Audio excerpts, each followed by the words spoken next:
चुड़ैल की शादी। हिम्मतपुर गांव के बाहर एक बरगद का पेड़ था जो कि बहुत साल पुराना था। वो बरगद का पेड़ शापित था और उस पेड़ पर डायना नाम की एक चुड़ैल रहती थी जो कई सालों से वहां पे रहती थी। वो सुबह किसी को कुछ भी नहीं कहती थी, पर रात होती ही उस चुड़ैल का आतंक शुरू हो जाता था। वो गांव की महिलाएं और बच्चों को छोड़ के गांव के मर्दों को बहुत तंग करती थी। वो खासकर कुंवारे लड़कों को बहुत सताती थी।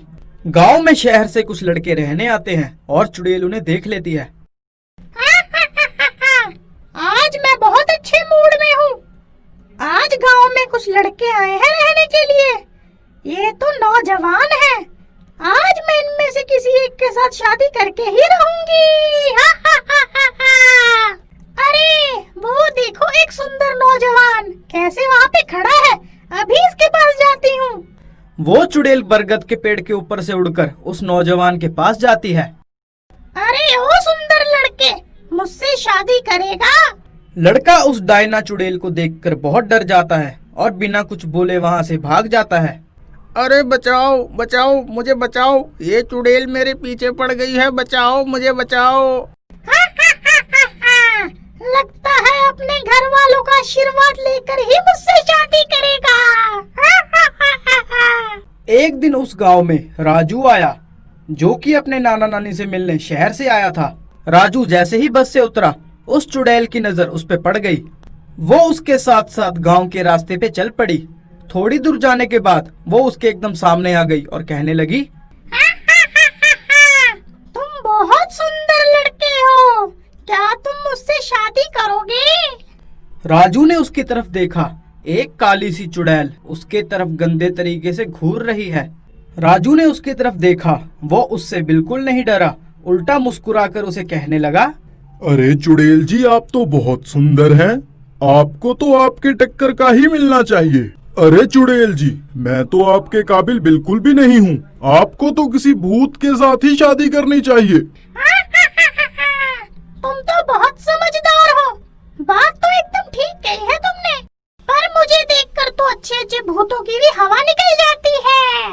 और केवल तुम ही मुझे एक ऐसे मिले हो जिसे मैं सुंदर लगी हूँ, और मैं भी तुम्हें पसंद करती हूँ। चलो चलो आ जाओ, शादी करते हैं। अरे चुड़ैल जी, मुझे तो अब याद आया, मेरी तो शादी हो रखी है। मैं आपसे शादी कैसे कर सकता हूँ? आप तो किसी भूत से ही शादी करो, क्योंकि भूत की तो कोई पत्नी ही नहीं होती। वो तो सारे चक्करों से मुक्त होते हैं। आपको यही करनी चाहिए।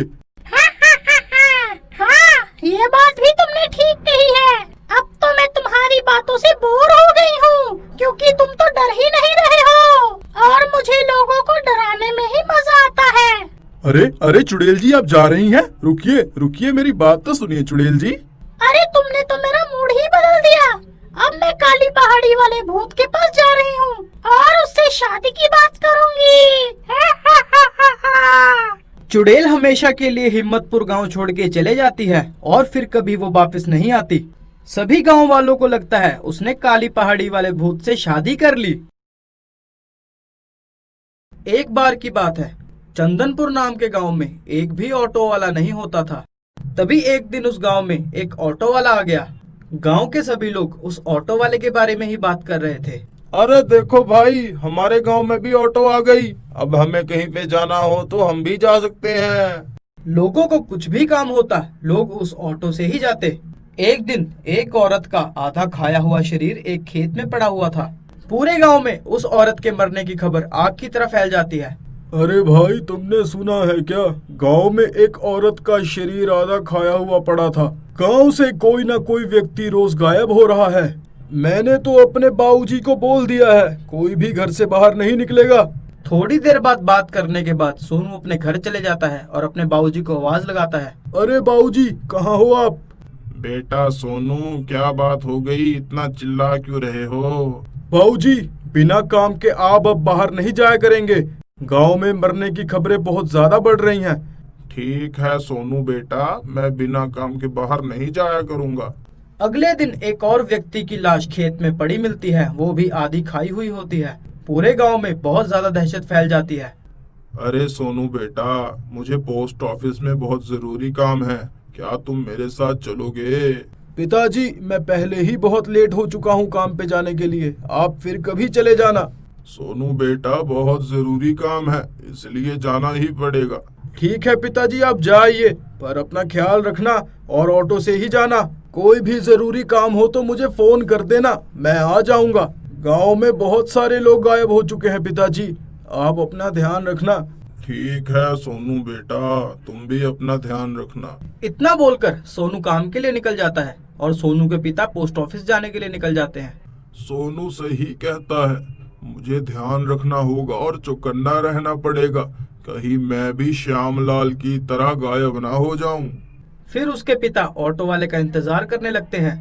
थोड़ी देर बाद सोनू के पिता को वो ऑटो वाला नजर आता है और वो उसे हाथ देते हैं। ऑटो वाला रुक जाता है। हाँ जी भाई साहब, कहाँ पे जाना है आपको? टैक्सी वाले के चेहरे पे एक अजीब सी हंसी होती है और उसकी आंखें लाल पड़ी होती हैं।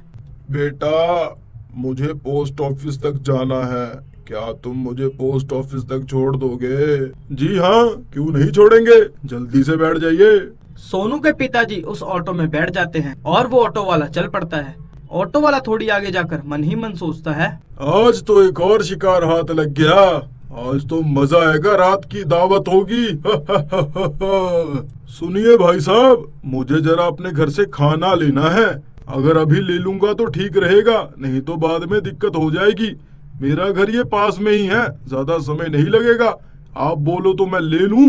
ठीक है बेटा, पर थोड़ा जल्दी लेना, कहीं मुझे देर ना हो जाए पोस्ट ऑफिस जाने के लिए। अरे नहीं भाई साहब, ज्यादा समय नहीं लगेगा, बस खाना लेना है और आ जाना है।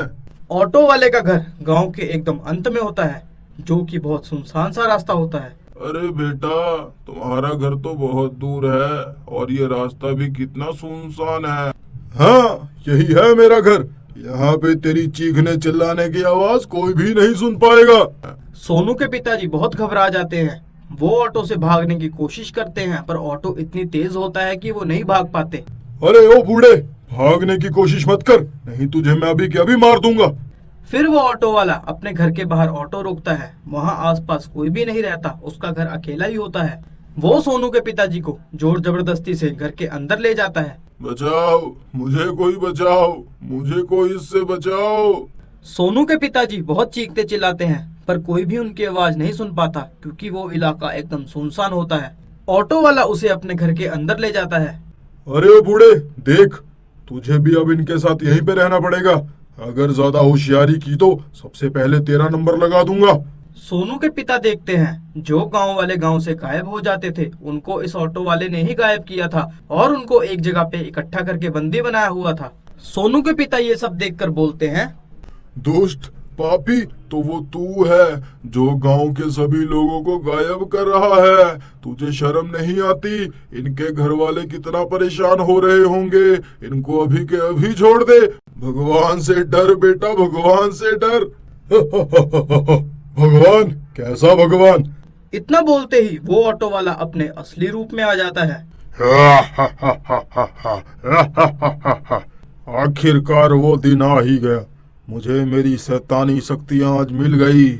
आज मैं तुम सबकी बलि दूंगा, अपने राक्षस देवता को खुश करूंगा। तुम में से कोई भी नहीं जिंदा बचेगा, मैं पूरे चंदनपुर गांव को खत्म कर दूंगा। तभी वो राक्षस अपनी पत्नी चुड़ैल को बुलाता है और कहता है, अरे यो जानू, ये देखो, हमारे पास 3 लोग हो गए हैं बलि के लिए। आज रात हम इनकी बलि देंगे और अपनी खोई हुई शक्तियों को हासिल कर लेंगे। तभी रात हो जाती है और सोनू अपने घर आता है। सोनू घर आके अपने बाबूजी को आवाज लगाता है, पर उसके बाबूजी घर पे नहीं होते। घर पे अपने पिताजी को ना पाकर सोनू बहुत घबरा जाता है, क्योंकि रात बहुत ज्यादा हो चुकी होती है। अरे पिताजी कहाँ चले गए? इतनी रात हो गई है, आज तक वो इतनी रात पहले कभी बाहर नहीं रहे। हे भगवान, कहीं जो मैं सोच रहा हूँ वही तो नहीं हो गया।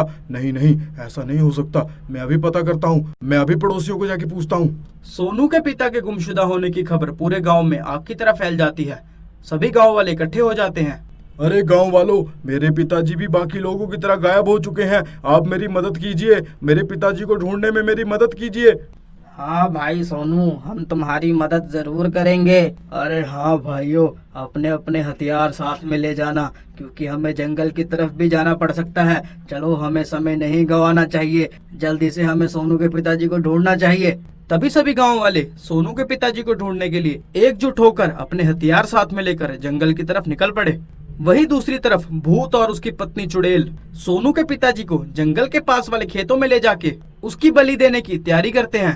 देखते ही देखते आधी रात हो जाती है और चांद भी पूरा आ जाता है। बलि देने का ये एकदम सही समय होता है। वहीं दूसरी तरफ सारे गांव वाले सोनू के पिताजी को ढूंढ रहे होते हैं। ढूंढते ढूंढते वो लोग उसी खेतों में पहुंच जाते हैं जहाँ पे उसके पिताजी की बलि देनी होती है। जैसे ही वो भूत और उसकी पत्नी सोनू के पिताजी की बलि देने वाले होते हैं, सारे गांव वाले उस भूत और चुड़ैल पे अचानक से हमला कर देते हैं और अपने तेज धार हथियार से उस भूत और चुड़ैल के टुकड़े टुकड़े कर डालते हैं। बाबूजी आप ठीक तो हैं? हाँ सोनू बेटा, मैं एकदम ठीक हूँ। आज तुम लोगों ने समय पे आके मुझे बचा लिया, नहीं तो इन लोगों ने मेरी बलि दे देनी थी। सोनू बेटा, मेरी तरह और भी गांव वालों को इन्होंने बंदी बना के रखा था। चलो मैं तुम्हें बताता हूँ उन्हें कहाँ पे बंदी बनाया हुआ है। तभी सभी गांव वाले सोनू के पिताजी की मदद से सभी बंदी हुए गांव वालों को छुड़ा लेते हैं और चंदनपुर गांव से ऑटो वाले भूत का साया खत्म हो जाता है।